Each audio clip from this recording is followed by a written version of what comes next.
Your neck is as stiff as a board. You've been stretching it side to side, maybe even doing some self-massage, but nothing's helping it.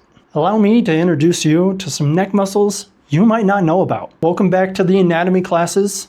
I'm Ty, the recovery guy. In this video series, I'm breaking down every muscle individually. By the end of this video, you're gonna know the origin, insertion, innervation, and action of a new muscle. In every video, I break down a new muscle, so make sure you're subscribed so you don't miss the next video.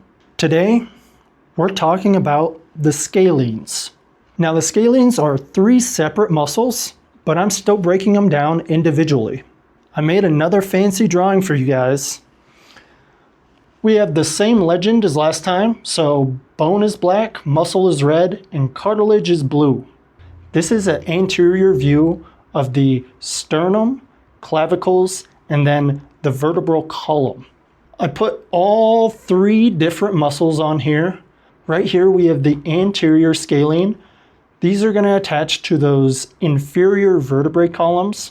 We'll get more into the nitty-gritty in a second. Over here we have the Scalene Medius or middle scalene. This is the longest and largest of the group. It attaches to that first rib and then up to the top of the vertebral column. And lastly, we have the posterior scalene. This is the 3rd and final scalene in the group. It's going to attach from that transverse process on the vertebrae down to that 2nd rib. That's where they are in the drawing. Like always, this is where they are on the body. Starting with the anterior scalene, it's going to attach from that transverse process, pass down underneath the clavicle onto that first rib. For the medius or middle scalene, it's attaching from the top, passing underneath that clavicle again, and attaching to the first rib. Finally, for the posterior, it's attaching from these transverse processes in your neck, underneath that clavicle again, past the first rib, onto the 2nd rib. Let's get down to the nitty-gritty. I'm sure you guys saw the whiteboard is a little more full than usual, but we're covering 3 muscles, and like I said, I'm breaking them down individually, so let's dive into it. For the origin, all of them are going to originate from the tubercle of the transverse process of the vertebrae. They all attach to the same part of the bone, but different bones.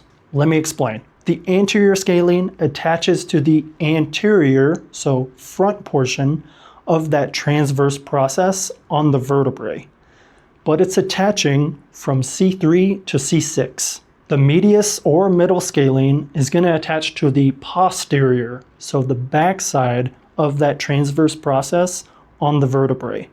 And that one's attaching from C2 to C7. And then the posterior scalene is going to attach to that posterior, so backside of that transverse process of the vertebrae. And that one's connecting from C5 to C7. The trend continues for insertions. They insert just a little bit differently. While they do all insert on the rib cage, they insert on different spots on the rib cage. The anterior scalene, that's going to attach on the inner border of the first rib.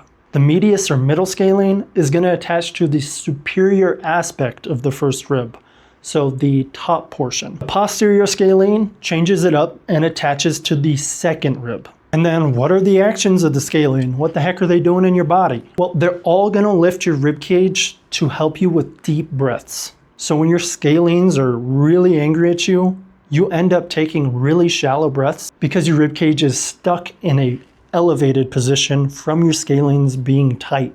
The scalenes also help with ipsilateral flexion of the neck. So ipsilateral means on one side of the body. When you tilt your head, your scalene is activating and helping pull your head to the side. So now you know the origin, insertion. Oh, I don't have innervation. I didn't have enough room on the board to put innervation up here, but the innervation is C3 to C8. And that tracks because if you look, that's where all of them connect. So now you know the origin, insertion, action and innervation of the scalenes. I want to give you some tips and tricks on how to calm them down when they're super angry and just tight and bothering you. So let's head over to the room. Here's the routine I personally do to help calm down my scalenes. This whole routine should take you 2, maybe 5 minutes from start to end. The first movement, some of you might be familiar with because I showed you in the subscapularis video, and this stretch is called shoulder floss.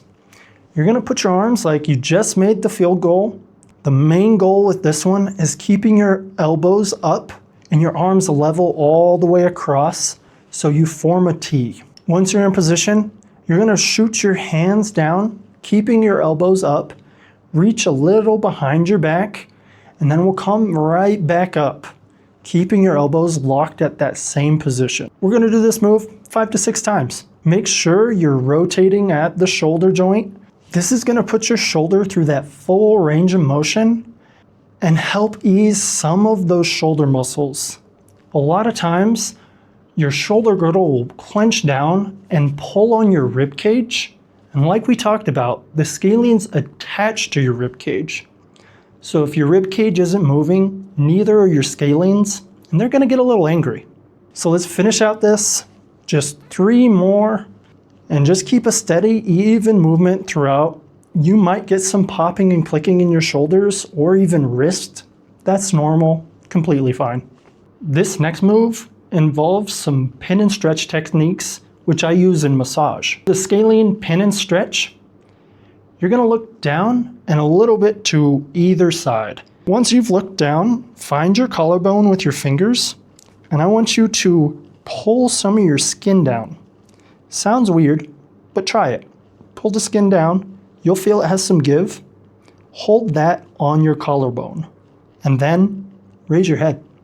Tilting to the opposite side, just keeping an even pressure. Let your skin pull out from underneath your fingers. That's a pin and stretch technique. We're pinning the scalene down and then pulling it up. So a pin and stretch. Let's do the other side.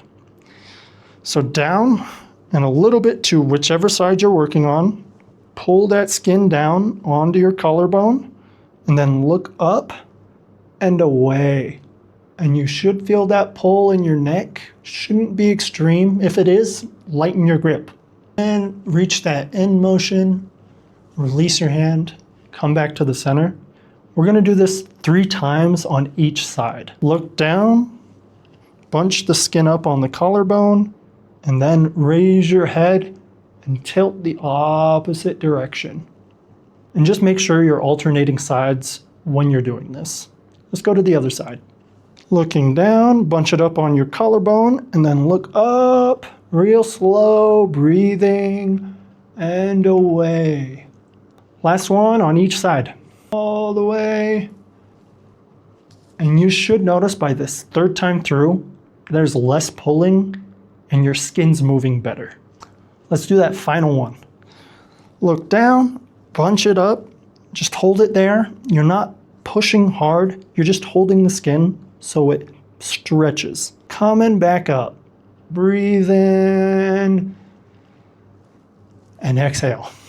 We've addressed your shoulders, pulling your rib cage out, preventing your scalenes from moving, and we did a pin and stretch on all the scalenes. For the last one, let's do another pin and stretch.